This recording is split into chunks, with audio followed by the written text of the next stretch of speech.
Hello once again. This is the Voices in Your Headphones, joined once more by Jack, last name, and we are here to discuss a new topic due to the fact I have a massive drought in content. To explain that, I've basically gotten a new job, moved, got COVID, went on vacation. I did basically everything, got a small addiction to Final Fantasy XIV. I did pretty much everything except touch a script for like 3 weeks, so hi, now I'm just making a podcast to make some kind of content. Voices out here doing an adult speedrun. Oh fuck, you say that, but one of my friends, he's actually in the server, Anarchy, he does joke about me speedrunning because I once got like 3 jobs in the span of 2 months. Jesus Christ. Listen, people want me. Oh, is that so? Fucking at this new place, it's actually way more dead than my last location, and because I'm a supervisor, I am now slightly entitled to be a bit more lazy. So, we take those. What's that? We take those. No. I might just buy a cheap laptop for the dead season, because I work in sports betting when I'm not making videos. And the biggest thing is football and then college basketball. And it's at the end of March, so when college basketball lands, and it's going to be dead for 6 months. So I'm probably going to buy a small laptop just to type scripts at work, so I have something to do while working 50-hour shifts. Boss makes a dollar, I make a dime.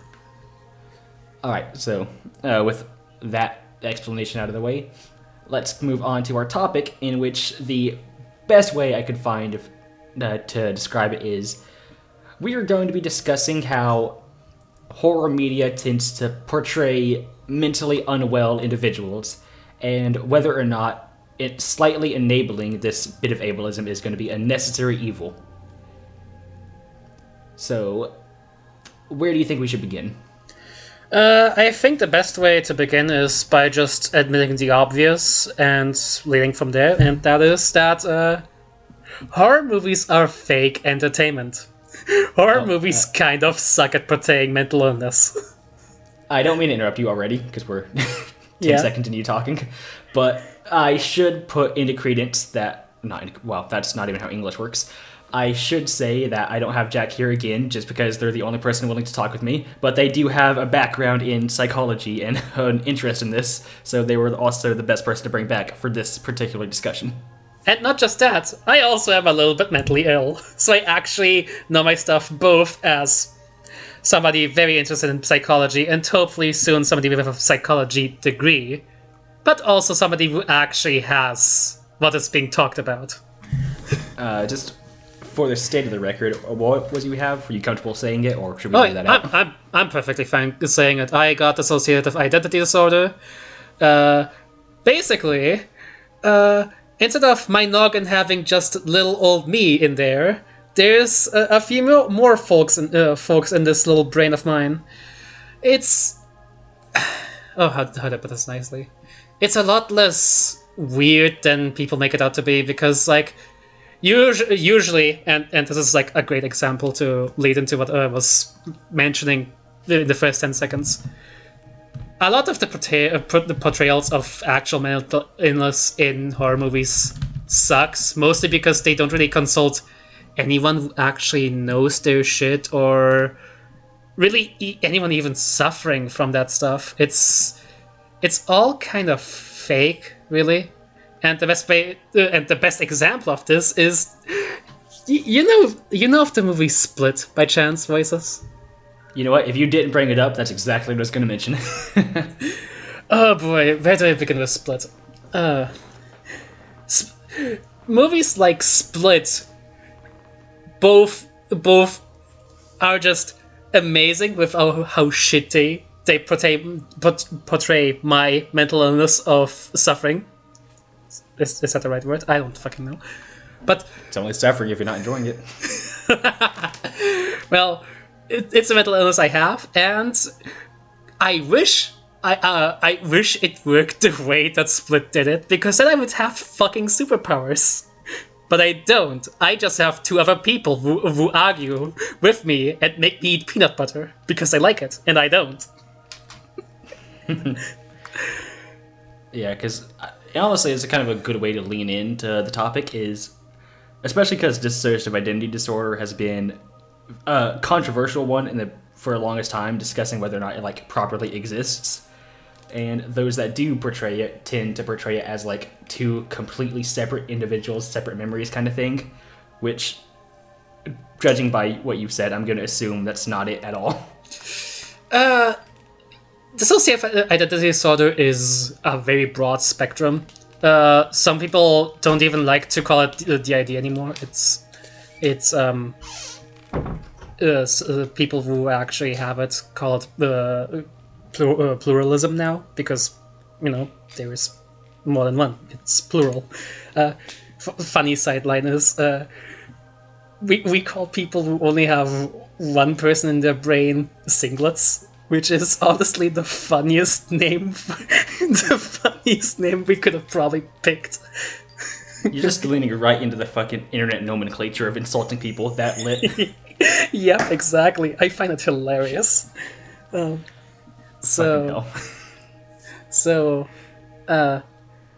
Essentially, for most people, and this is, again, the idea is a very broad spectrum,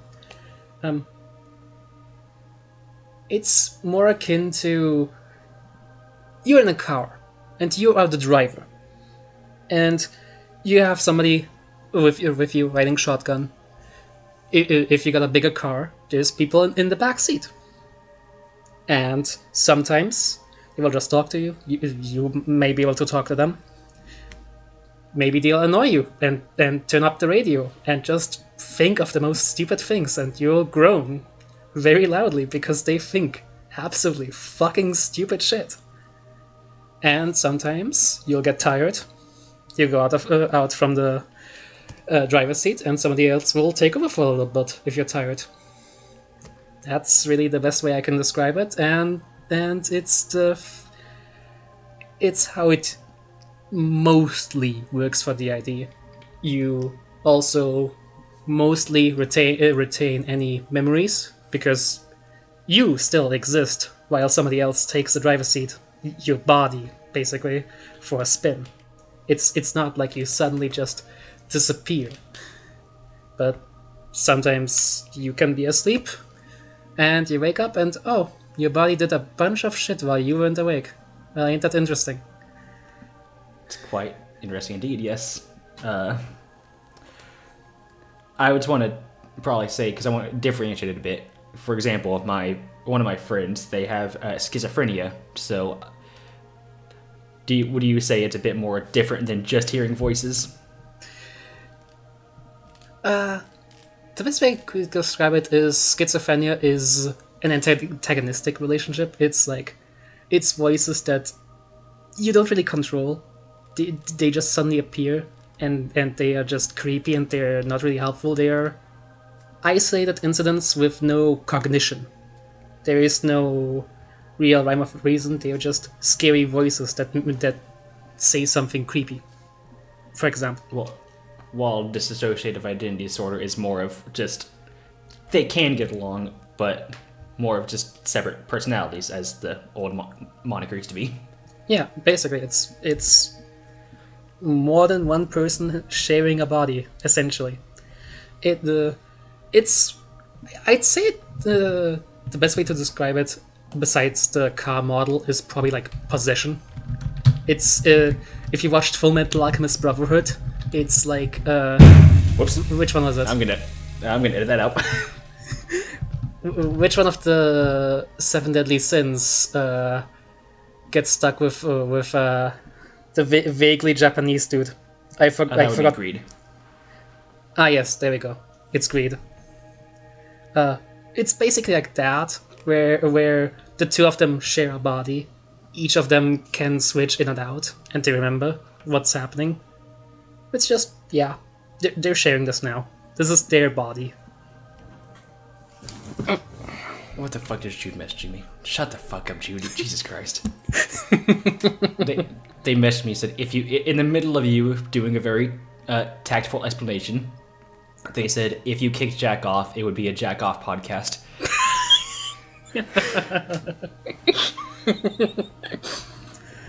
Okay, now.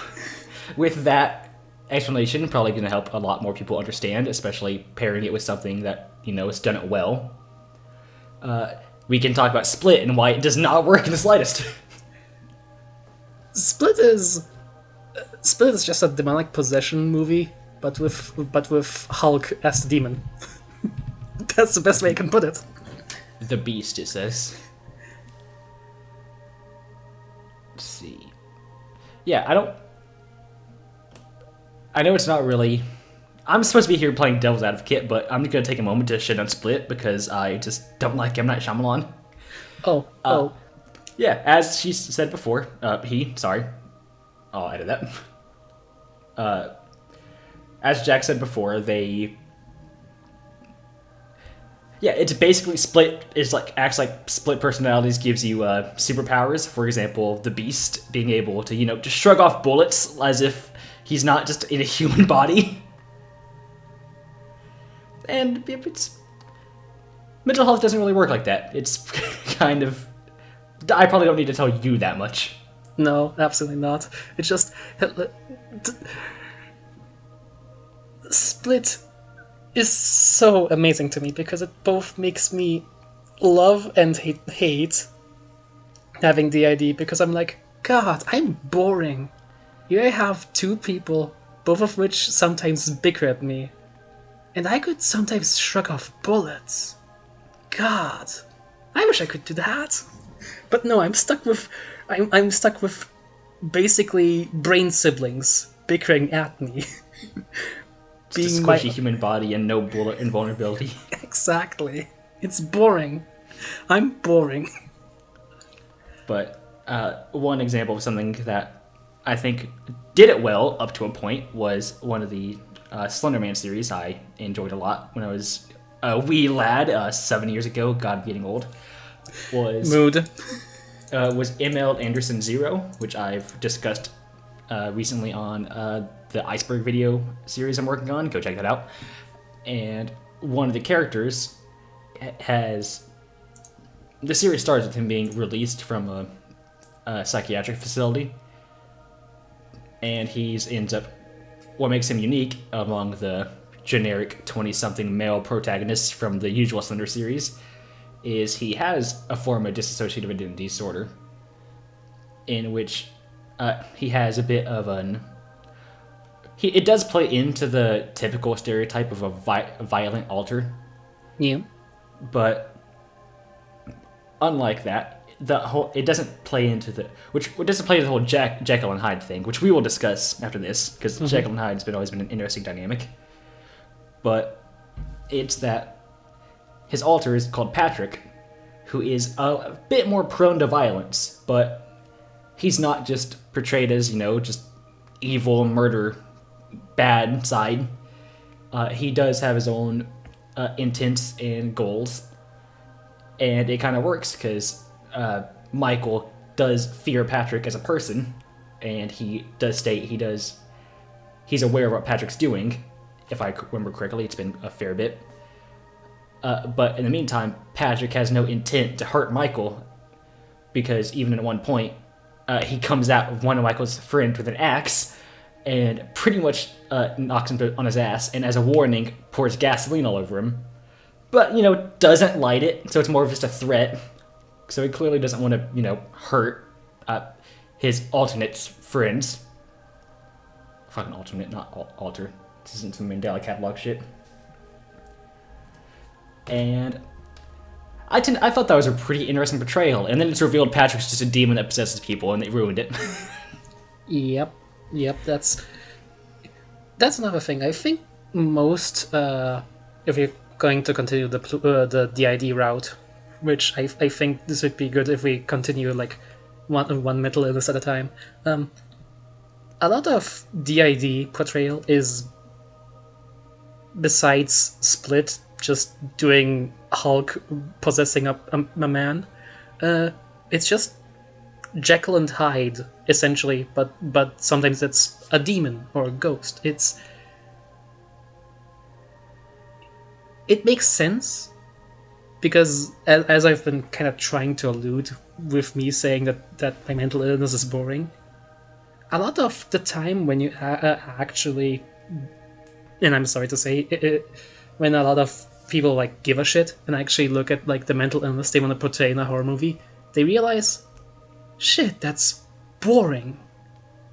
Because most of the mental illnesses are rather quaint, and as statistics have proven time and time again, really the person suffering the mental illness is more at danger than the person interacting with somebody with a mental illness.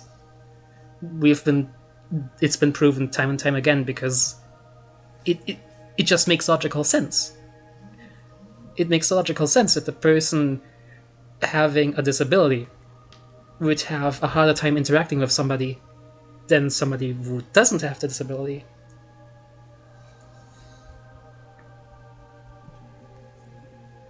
So, of course, they have to be things fudged a little bit, and, well, Jekyll and Hyde is the proto-archetype, which people just think, oh yeah, that's dissociative identity disorder. Even though Jekyll and Hyde is like the worst case because Jekyll drank some fucking poison, some potion, to basically induce an alter to make him violent. It's like the worst portrayal, but also the most interesting one, because like it's not really mental illness. It's just him trying to give himself an alibi and fucking up real bad. Yeah, I was gonna say, wasn't the original story literally Hyde is just an excuse for Jekyll to be a dick? Exactly. It's literally just, I want to commit crimes, but also I'm a good person. So I'm going to basically become mega drunk and blame it all on somebody else. That's basically Jekyll and Hyde. That's somebody invented. It's like Eminem putting on a mask and then going on a violent killing spree as Slim Shady. Like, yes, that wasn't me. My name's Marshall Mathers. No, the person you're looking for is Slim Shady. That's a whole different person. Going into this, I did not expect a fucking Slim Shady fucking reference. Well, that's just what's gonna happen with me. I'll pull from every fucking corner I can. But yeah, I did want to touch up on the whole Jekyll and Hyde thing as well, because I've always thought it was interesting that the proto go-to example in the media is one that's not what it is. It's like that whole situation's a completely different set of circumstances. It's not even a mental illness, as you stated. It's some guy intentionally doing something. And yet somehow that became the set stage for portraying dissociative identity in horror. Mm-hmm. Which I just kind of wonder how we got to that point. Simple, really. It just started out as, hey, we want this interesting case where we have two people in the same body. Is there any like reference material for that? And of course we have werewolves. Honestly, werewolves is also another case where it's rather more interesting than DID, even though it mirrors a lot of the things that people usually pin on like dissociative identity disorder. Yeah, I can't talk. We have Jekyll and Hyde, and Jekyll and Hyde is a little bit more easy to replicate because with werewolves you have like a non-intelligent evil. With a werewolf, it's like once they're a person and then they're just like an actual monster, and for some stories that works out rather well. That's why we have like a lot of horror movies from like the 80s where it was like a werewolf. That's it. The monster's a werewolf. But as horror progressed and as it gained a little bit more and more of like a necessity to tell a story, besides the slasher, you kind of have to give your evil a personality to to pull from the Slenderverse once again, there is a reason why people came back to Everyman Hybrid. And it ain't Slenderman, it's habit. As much as horror entertainment relies on, like, being scared, it also relies on the villain being either mysterious and offering, like, a mystery to be solved, or an actual enticing villain that you also kind of want to see succeed. My favorite example of choice is the original run of Freddy Krueger with Nightmare on Elm Street before they fucking ruined it with the remake. You mentioned habit, which is also an interesting thing, because I actually like the idea of habit, because it doesn't do the whole split personality thing. It's very explicit of saying Evan's being possessed and not it's an aspect of him. So I think it's kind of interesting that well, not interesting. I think it's hard to talk. I like how it goes out of its way to not portray the whole habit situation as being some kind of illness that he's dealing with. Mm-hmm. Especially with, like, the Cornfall letters. I think they even... I could be wrong here, but I think they mention, like, a split personality. And then it's like, oh yeah, nah. This is a ghost. This is the ghost of all evil personified into this man. They do mention, as you said at the parental letters, that they've done tests on Evan for him, like, trying to figure out what's wrong with him, and that was their biggest conclusion was he's has those episodes, but nah, it's just such for them. Turns out now he's literally just possessed. Which, if I remember, Corinthal was a psychologist. Yep. Which also makes it all the more interesting where Cornfall went in the later Everyman hybrids. Oh dear. Oh yeah, fucking. He goes from a fucking. God, I don't want to gush about Everyman hybrid, but fucking Cornfall goes from a just psychologist to a fucking gun wielding monster fighter. It's fucking dumb, and I love it. Indeed, it's honestly fucking hilarious, but it works. It makes for a good story, and I think that's another thing with, in general, with horror media. Which, oh, go ahead. Basically,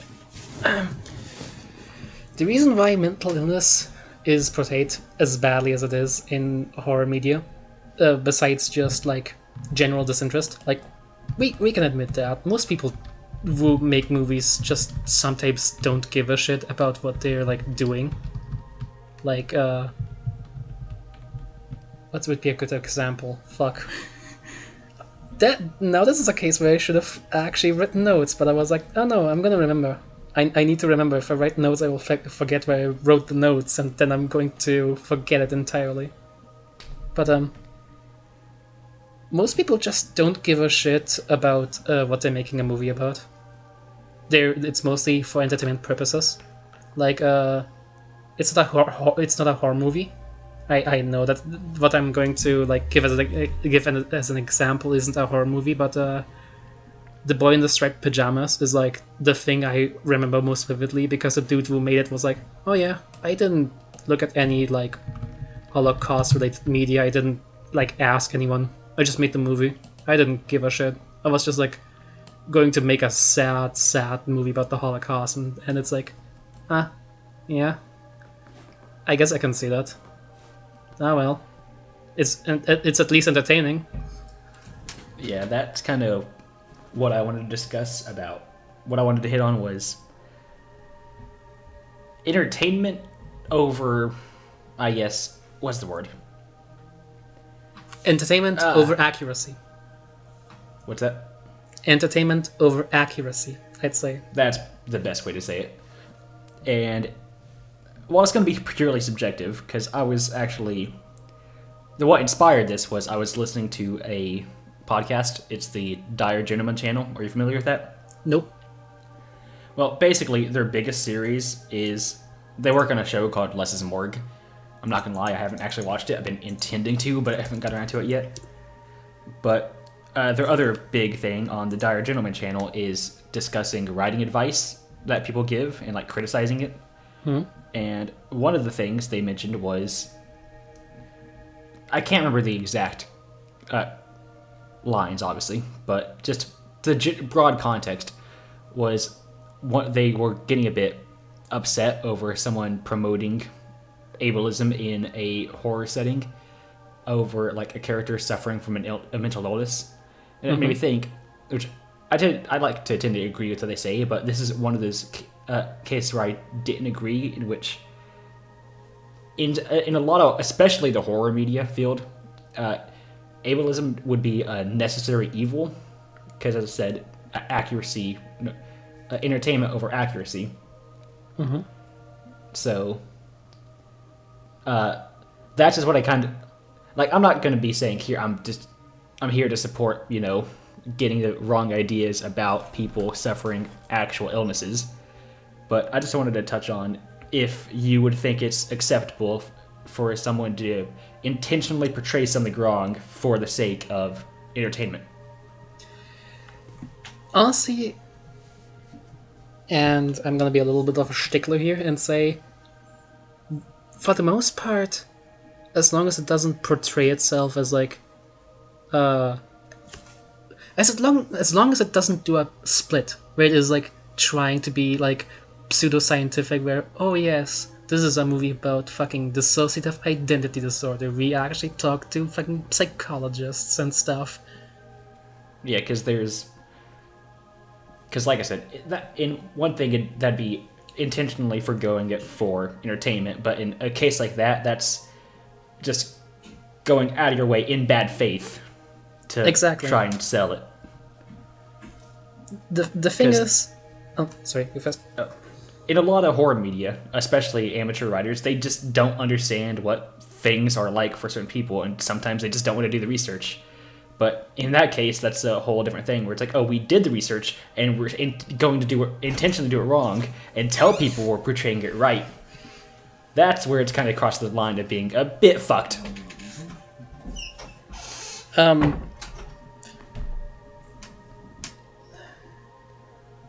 You're correct on that. Sorry, I lost my train of thought a little bit there. My thinking is, honestly, horror movies are, for the most part, garbage entertainment.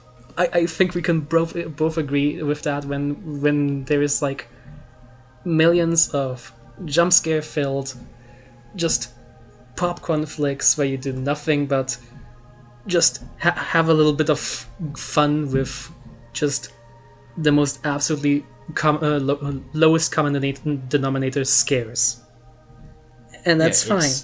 It's fine, because like it's just there to be a little bit of fun, a little bit of just something scary and quick with no real thought behind it. Yeah, horror movies are very much the junk food of media. Exactly. And that's kind of why I love it. It's one of the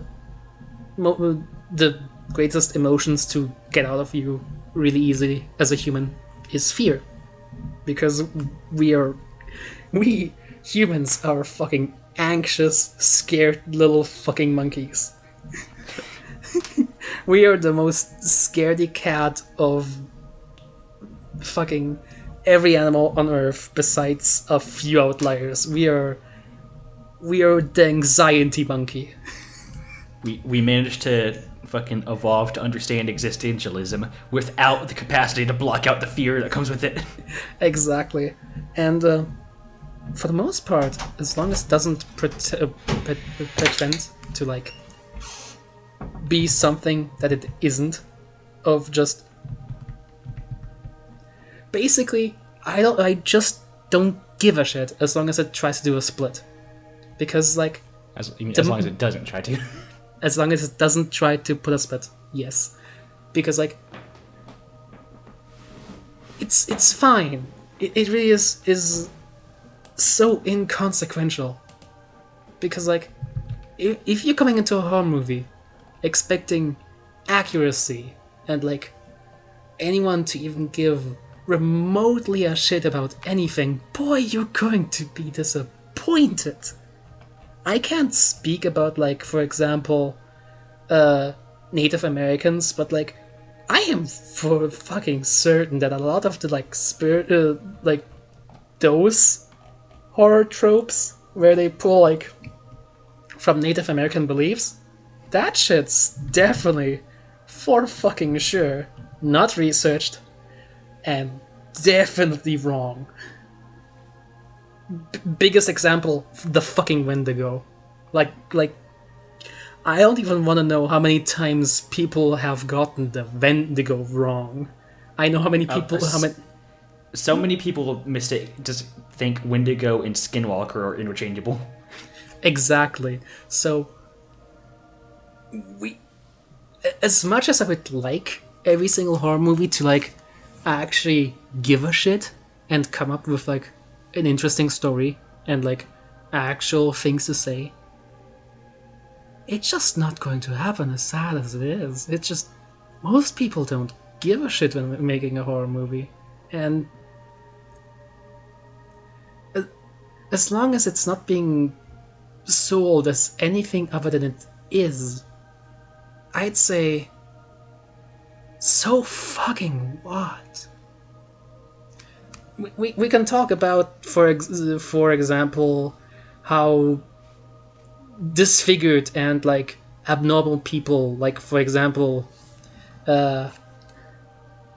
tiny folks. I forgot the actual good name for them. Dwarvism. Thank you. God, I'm fucking terrible. My memory. My God. Anyone who's, like, disabled, lost, like, an arm, a leg, fucking burn scars. Anyone like that, and being portrayed in a movie as like a villain, even just besides, like, horror movies, fucking knows that's not how that works. You don't just suddenly turn evil because you have one less eye and you're being bullied about that. If anything, the one who is going to turn into an evil person is going to be fucking Elon Musk. Okay, where's the Elon Musk part coming from? Sorry, it's just too political, but go on. My point is, the people who are actual evil, and this is both for horror movies and, like, in general, but especially for, like, horror movies, the people who were, like, truly evil were actually, like, serial killers who actually, like, do some fucking slashers type bullshit and go on a massacre. Those are not the people with mental illnesses, because people who are mentally ill are disabled, and disabled people are never going to be at an advantage with the rest of society. They will always have, like, things that hold them back. They will also have things that they will do better than us. Don't get me wrong. Talk with anyone with ADHD about any topic they like, and you will quickly understand that ADHD people can fucking hyper-focus on something to no end. But as soon as they don't give a shit about what they care about, they lose focus. But somebody charismatic, somebody who doesn't really have, like, a mental illness, who doesn't have a physical disability, who has a bit of a god complex, who hates women or thinks he's a god or is both, or just does both, that's a person you have to be scared about. Because, like, it's not like Ted Bundy lost an arm and got bullied at school. No, he just hated women. It's not like Jim Jones was mentally ill, had dissociative identity disorder. No, he just wanted to play God to people.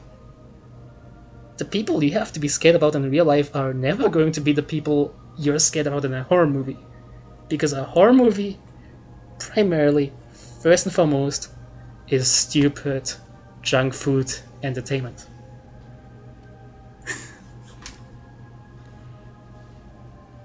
and Well, that's my point. It's just yeah. honestly, I can't really say anything much better than you laid out there. So, like, obviously, maybe I'm putting a bit too much trust into some people, but I think a lot of people can tell the difference between what movies portray people with the mental illness are like and what people actually are like. Although some people can struggle to tell that difference. You know what? Yeah, you're kind of right. I wish we could put more trust with that, but people also think that Avengers Endgame is a good movie, so I'm adopting that. Don't even get me started. I will fucking go on a tear about Marvel. Me too, buddy. Me too. Maybe for another episode, but for this one, as you laid everything out there crystal clear, which is stuff that people shouldn't even have to be told, but some of them do. I also wanted to focus on discussing portrayals of like some things that do it well, some things that do it unwell. Makes sense. For example, there is a rather well-known creepypasta story about it's called Tiggy Toby. Are you familiar with it? Oh my god, Tiki Toby, yes, I read that. That's such a piece of junk. I kind of wished I liked it until the end, because it had a bit of promise in which the character was like slightly understandable, because a lot of things that the best way I'm going to put it is a lot of people that end up committing atrocities are people that feel like they've been pushed into it. And especially from outside pressure, bullying, just being looked down on, stuff like that. People have hit their breaking point due to things like that. And unfortunately, a lot of people with mental illnesses are easy targets of that, which doesn't help which helps perpetuate the typical stereotype. So, agreed. I thought Tiki Toby, the story, notes that he has schizophrenia and Tourette's, which ends up getting him his moniker of being called Tiki. And he's not constantly, but he's a very common target of people bullying him, harassing, and eventually he pretty much snaps and commits Jeff the Killer style atrocity. Pretty much burns down his neighborhood, and if done well, it could be a story of how, someone mentally ill was pushed to this, not because of the illness, but just the situation, the social pressure brought on by the mental illness, and that led him to doing such a thing. And then Slender Man shows up and ruins it all. Oh my god. And this is going to be a very stupid side note. I've never read Tiki Toby. I only ever saw like the DeviantArt ship art of him. So do you know the story what itself? Oh, go ahead. Do you know why I thought that Tiki Toby was called Tiki Toby? Why? I thought he was from Hawaii. I was like, oh yeah, no, Tiki Toby. That's Tiki's, not Tiki. Oh my god. Yeah, that makes sense. I understand the name now. I was just like completely misled because I just saw the uwu cute ship art of him and was like, yes, this is just another Jeff the Killer style creepypasta boy. Oh yeah, he's one of the fucking people who got real big on Slender Man and making proxy OCs, which I discussed in the little iceberg video, but fucking the whole proxy thing is so dumb. I don't know where it came from, because a lot of the most common proxies are thought to have people like in people under the control of the Slender Man, and the most common ones in art are Masky and Hoodie from Marble Hornets, who are by definition not proxies. They're the anti-proxy. They literally go against Slender Man. What are you on? Well, it made sense in the early season when people didn't know who they were and what their goal was, and it was a clear antagonistic force, so a lot of people assumed, oh, hey, they're working with this dude. But that's not how that works at all. Wow, my mic is peaking. Let me turn this down a bit. But So yeah, just by pure fucking misunderstanding, these two are the most popular like proxies that aren't one. Oh my god, that's so But dumb. which actually kind of segues into Marble Hornets because I wanted to talk about that a little bit. But before I go on about that, I wanted one last note about Tiki Toby, which the author of the story is recreating him to be more of a traditional slasher villain instead of a teen hot boy OC. And somehow they actually took the one thing that kind of made it work and just fucking shit on it by effectively saying what makes Tiki Toby scary is that he's schizophrenic and not that he's a slasher villain. How do you have it so backwards? What the fuck? But yeah, that's also one of the things that inspired it because Jude in the server, she's very commonly talks about a lot of Slenderman media because they grew up on it like I did. Mm-hmm. But yeah, that's a little bit fucked. They took him out of the whole Slenderman idea, but they just ruined the character by just leaning right into that getting it backwards thing. But the whole, because we mentioned the Marble Hornets, it also wanted me to lead into that. I think that's an actual decent depiction of. I don't want to say it's disassociative, but it is very much linked to the whole split personality thing because the characters Masky and Hoodie, they tend to have episodes where they blank out, and I think it shows mental illness in a really, I wouldn't say positive way, but more of a tasteful way, and the fact having it fucking sucks. Yeah, I can agree with that. I can very much agree with that. Marble Hornets did a pretty okay job, I'd say, at because more specifically Tim, it might be because his actor is really good, and I wish he was like in more actual movie things because he's fucking good at what he does. Oh yes, absolutely, absolutely. Like with with a recent rewatch I did with one of my partners, she was basically like, "Oh yeah, Tim is like the best actor out of the three idiots here, huh?" And I'm like, "Yeah, he kind of is. Wish he was in more stuff." I think Jay kind of actually fits the whole thing a bit, being like, he's awkward and jumpy, but that's very much like what he just seems to be as a person. Like, one of my favorite shots in Marble Hornets just shows the contrast between them. Jay's gotten so used to sneaking around. Like, one point they're in, like, the abandoned hospital, and he, like, peeks around the corner with his camera, and Tim just casually walks around the corner without, like, tricking. And it just shows the contrast in their personalities so well. Mm-hmm. It's like, yeah, I think I remember exactly which shot you mean. Yeah, but anyways, the reason I'm saying I think they do a good job portraying Tim is... it fucking sucks to be Tim in the series. Absolutely, it's honestly the closest thing I'd say to like the best way you can do mental illness, because for a fact, Tim is like not having a great time. This is not great on him. He is taking medication that is breaking him down, and it never like does anything weird with the mental illness. It never says, oh yeah, this is making Tim evil, this is irredeemable, him being ill makes him bad. No, it just shows, hey, this fucking sucks.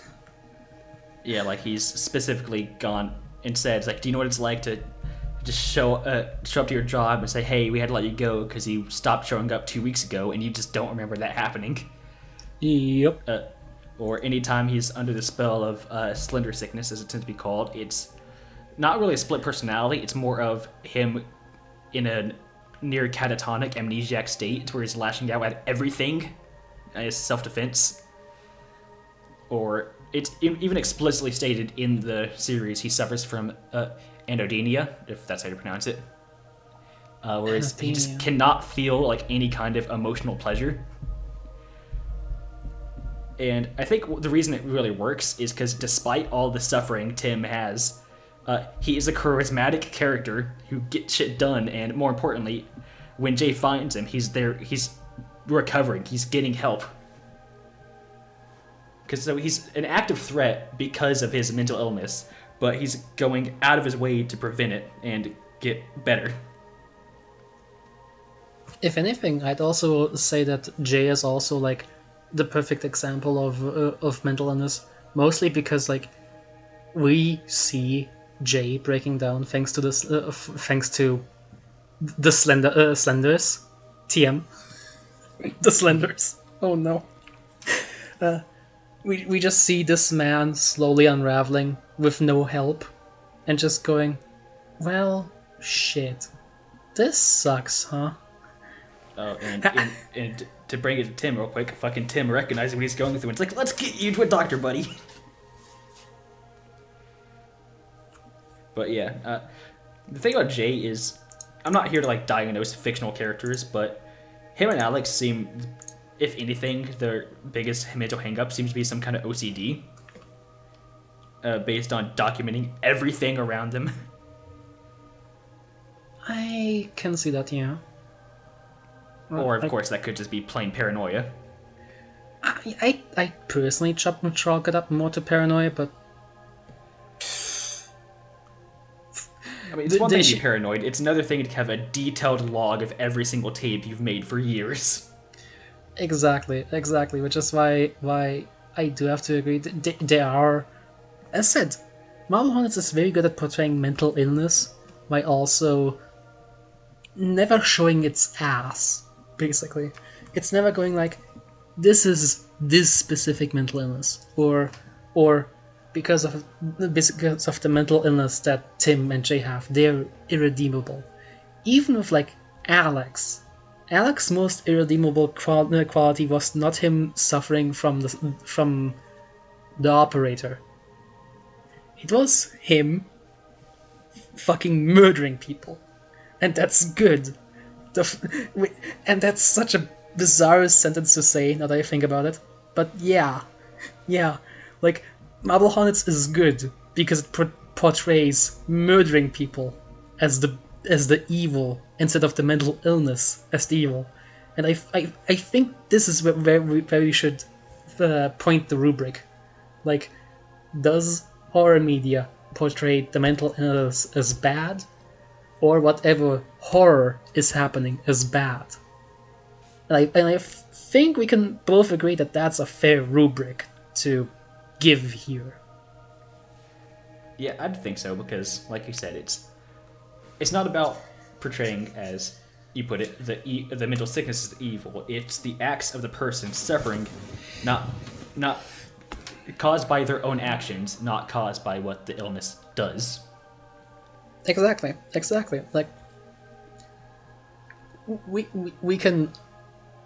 Now, pessimistic me could argue, oh yeah, but Alex also didn't have help, so we can't really fault him for acting out badly when an Eldritch Abomination gives you basically lizard brain disease. But that's both kind of disingenuous, and also it just kind of sorry. You first? Go ahead. Oh, I was saying I wouldn't go on the record and say Alex did nothing wrong. Oh my god. That's only half a joke. Okay, like, sure. Okay, this is completely off the topic, but since we're discussing it, I do think with Alex, the actions were wrong, but the purpose was good. You know what? I also think I can sorta agree with that, but no, actually, I think I can agree with that. Alex's methods were wrong, but he was very right with being scared about this digital disease getting out to more people. Yeah, because he wasn't just like, oh, let's kill people. It's kill everybody infected, then myself. Yeah, you know what? Yeah, I can agree with that. Wrong reason, still murder. Still, you kind of had a point. Which I think that's why he's an interesting villain, because he's, doing bad things. He's on a very human level of fear. He's doing bad things with a reason. Exactly. But yeah, that's kind of off the topic. Yeah, where the fuck was I? Yeah, sorry. Oh my god. Oh well, it's fine. But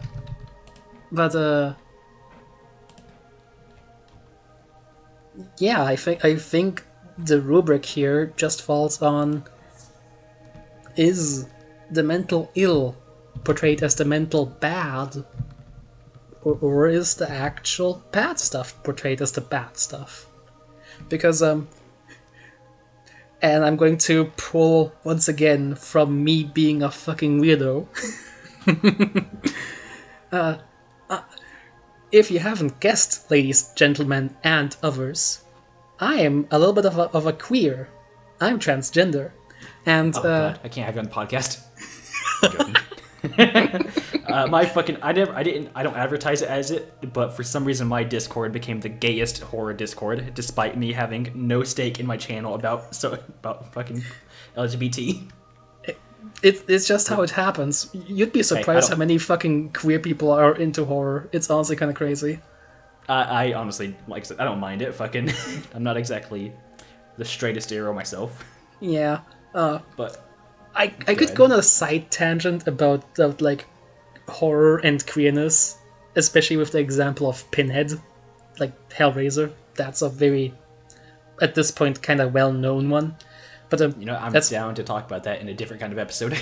Exactly. Oh boy, we are having all of the episode idea here today, ladies, gentlemen, and other folks. But fuck, what was that movie called? I don't remember which movie it was called, but there was a somewhat old horror movie where essentially the villain was just a trans lady who didn't get to transition. Ace Ventura? No, not Ace Ventura. No, it was a horror movie. It was a horror movie. I just couldn't resist the joke. Fair enough. It was a horror movie in a camp. Please, somebody in the comments. Sleepaway Camp. Sleepaway Camp. Thank you. And it's like, yeah, of course, somebody of the time would think that we queer folks were evil, because this is another thing that I think should also be looked at when we talk about like horror movies or just movies in general and representation. We can't expect too much from like movies and entertainment of its time. We can't expect a horror movie like Sleepaway Camp to say anything good about trans people, because for the most part, people didn't have good opinions about trans people in those times. And so it is with mental illness as well. It's just another facet that is basically, it's all society, baby. It all comes down to society. We live in one. If you weren't going to say it, I was going to. Yeah, honestly, I kind of planned on saying that this entire episode. I needed to have a good segue for it, though. You just needed to find a way. I needed to find a way to say we live in a society, because we do be living in a society, though. We do be living in a society, and as such, society's biases also get into our media. Like, tiny little side tangent. Like, there is a reason why more and more people of color and queer people. I don't mean to interrupt, but I'm sorry if you hear a siren outside. It's a fucking ambulance. Go ahead. Oh dear. There is a reason why why they die while I'm recording. goddamn people die a better day. Go ahead. Sorry. There is a reason why nowadays we're slowly getting better and better representation of folks, like people of color, queer people, people with mental illnesses, and that's just the fact that slowly people do care more about this shit, because we realize that our biases inform the media we create, and it does a circular loop, because any bit of entertainment you consume reflects a little bit on you. You you consume entertainment and media, somewhat taking the media back in, thinking about it, and then spitting it back out. And afterwards, a little bit of it is stuck with you. Like lettuce between your teeth. It gets stuck there. And sometimes it's just... Sometimes you take in bad biases, and as simple as it is to say, oh yeah, we can just lie and not give a shit about the representation we put in our media. This is important, for sure. Otherwise, there would be a push for better representation in media. Because we can all lie and say that, oh no, we are the one person who definitely can consume media bias-free. We are the one person who is above the rest, who sits on in the glass house, doing absolutely nothing bad. But sooner or later, you're gonna have to take a shit, and then you're in the glass house. So, as we slowly become more and more aware of just how media actually functions on our brain, and as we become more and more aware of our biases about what we put into the stuff we enjoy, it's just going to get better, because the best stories we can tell are mostly plugged from real life, or at least analogies of real life. There is a reason why one of the... Life imitates art. Life imitates art. Art imitates life. It's all a cycle, baby. And that's why Lord of the Rings, the extended edition, is the best trilogy fucking ever. Shut the fuck up.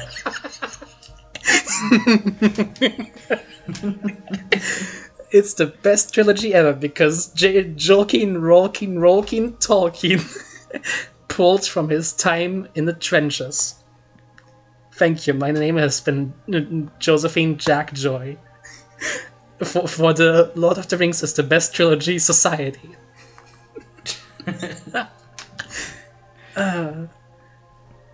But yeah, seriously, just the best stuff is going to creep from reality, and we're just slowly as a society becoming better and learning more, so our stuff is also going to get better. That's just how it is. God, like I said, I think you've covered it the best I could say. I don't mean to just leave you there and keep you talking, because I think you've talked more than I have this episode, but it's fine. It's definitely more your field, and I don't want to interrupt your good points besides my occasional dumb joke. I just made the Lord of the Rings trilogy joke. It's fine. Make your funnies. But honestly, I think we're hitting an hour, and I think that's the best we can really say about the topic. We covered pretty much everything I wanted to talk about, like the good and bad representations, the line that we draw, and where it lies. And I think that's really the most we can talk about to keep on this topic. The only thing I can pull, I'd say, is another thing that oh no, wait, fuck, English fails me. Give me a second. I am not an... Just say it in your native tongue. I'm sure somebody will understand. Another thing about mental illness portrayal in media is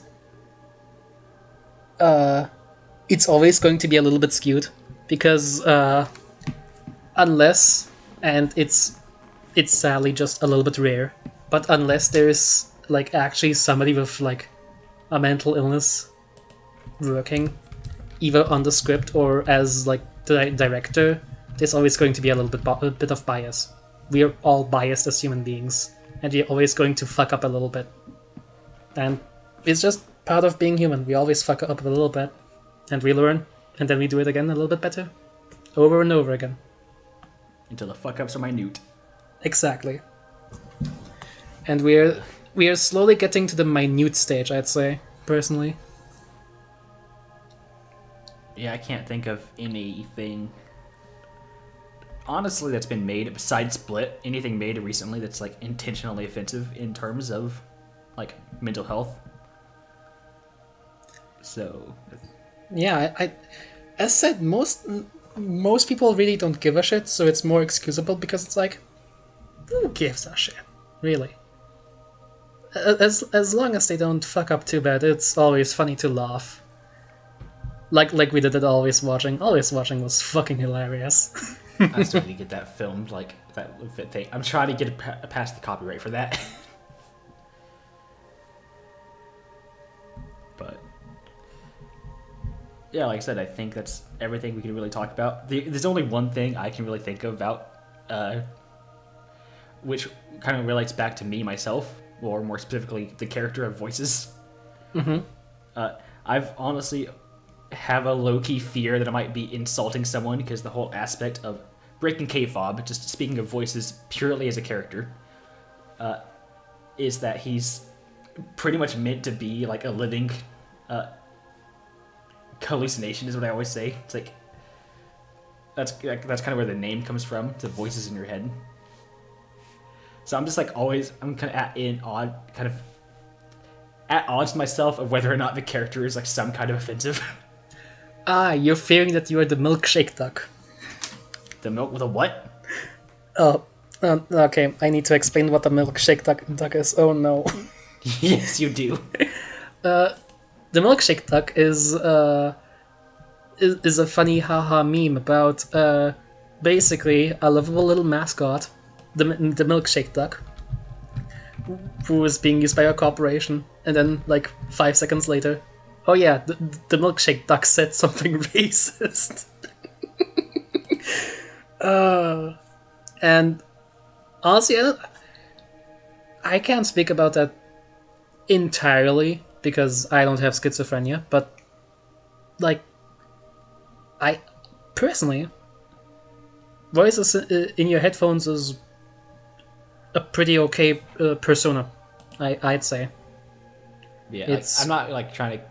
I'm pretty much never trying to convey him as like anything more than basically an icon, but. And that's fine. It's fine to have like a cute little mascot. Yeah, he's basically like pretty much inspired by the Cheshire Cat, if it's not obvious, which is based on pretty much the biggest fucking. How do I want to put it? Alice in Wonderland is a very big trip, and I don't know where the spectrum it lies, but it's somewhere. I don't know what the fuck I'm going on about that. Anyways, so yeah, that's pretty much my thought on Voices.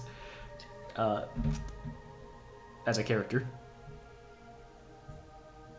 And I'm saying it's fine, personally.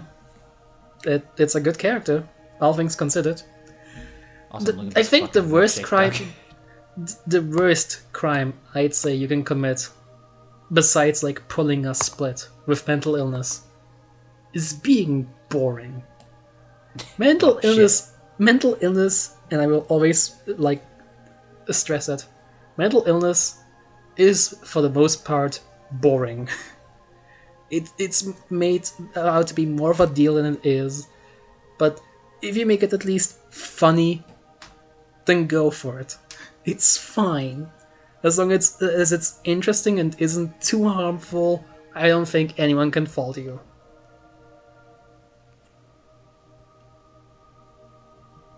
I think to just avoid awkward silence of just kind of sitting there, I think it's about time we wrap this up because we covered everything.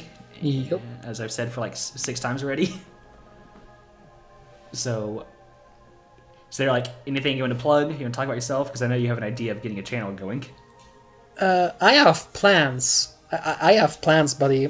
I'm not fully finished with my plans of becoming a VTuber yet. Soon enough, I'll have something to plug. But for now, I'm just a lovely little sidekick, just another voice in the headphones speaking to you oh so sultry. I'm gonna try to make you fucking come up with a clever little sign off for yourself. Sure, I'm very fine with that. Just, for all I know, you could just say like slurs in German. I'll just nod along because I don't understand. Okay, Schlampe. That's gonna be fun. I'm gonna pretend I know what these mean and pretend they're not horribly offensive. All right. Well, I'm going to say I have been the voices in your headphones. This has been Jack. I hope you've enjoyed the episode. Stay safe. Stay surreal. On the count of 3.